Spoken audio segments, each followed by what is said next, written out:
At the outbreak of the First World War, Europe faced a conflict that was unlike any experience before. The technological advances of the early 20th century resulted in heavier artillery, better weaponry and more gruelling fighting. Faced with these prospects, the British War Office required a new type of weapon to overcome these odds. The result was the tank, a code name given to disguise these new armoured vehicles as humble water tanks.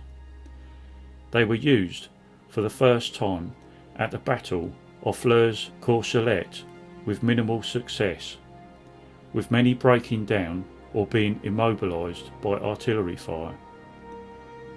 Undeterred, the British Army commissioned more tanks, and between 1916 and 1918 various new models or marks rolled off the production line, the Mark IV being the most popular of these, with 1,220 builds. The Battle of Cambrai in 1917 was the first time the Mark IV tanks were used to a large extent. Despite initial success, over half of the 476 tanks were out of action by the first day. However, the battle demonstrated that tanks had a role to play and led the way for more sophisticated armoured warfare in future conflicts. Ashford's historic World War I tank, which has stood guard in the town for almost 100 years, is the last of its kind on outdoor display to the public. The Mark IV was presented to the town on the 1st of August 1919 in recognition of the people's generous response to the National War Savings appeals, one of 8 that still exist in this condition and the only one in the UK standing visible to the public. Although believed never to have seen battle, Ashford's Mark IV tank is considered very lucky to have survived this long, as many of the tanks preserved to the towns were recovered for scrap metal during World War II. One of the reasons Ashford's tank has remained in the town is because in 1929 the back of the tank was removed, as well as all the mechanical workings inside, and an electricity substation was installed within. After major refurbishment in 2005, the tank, which was still in a good state, was painted in its original colours. It was also officially registered as a Grade 2 listed war memorial in November 2006. On the 17th of November 2017, a commemoration service was held next to the tank to commemorate the 100 years since the world's first tank battle, the Battle of Cambrai. Also nearby was a replica brought to the town, a replica World War I tank which has been used in films.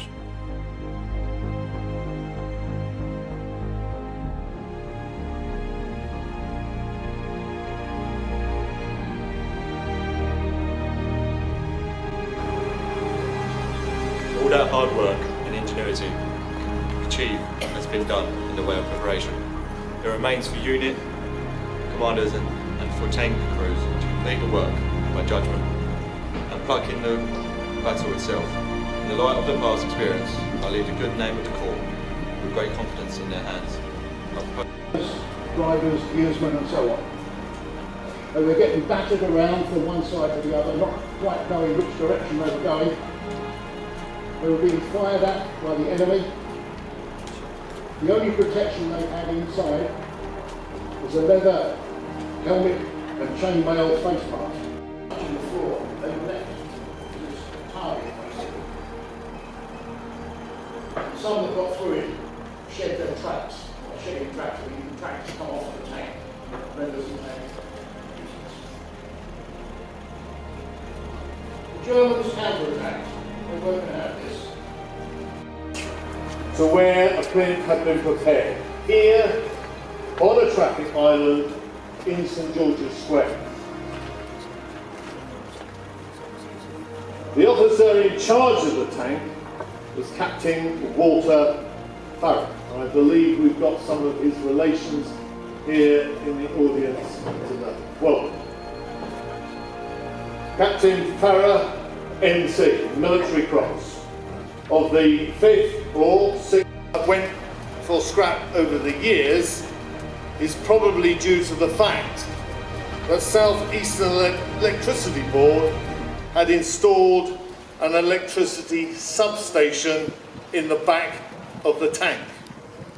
Therefore, instead of the tank being nothing more than a relic, it actually had used, was retained on its island.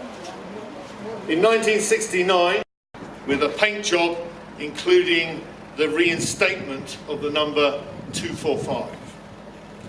In 2005, more work was done to restore the rear of the tank by removing the doors to the substation and reinstating the original metalwork.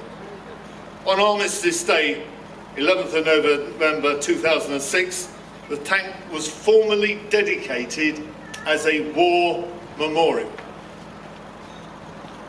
In preparation for our tank's 100th anniversary in 2019, we plan to further improve the tank and the surrounding area, and we will hold a further rededication service.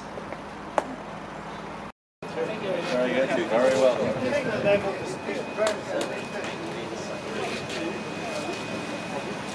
Well, it's a replica, so it's not real.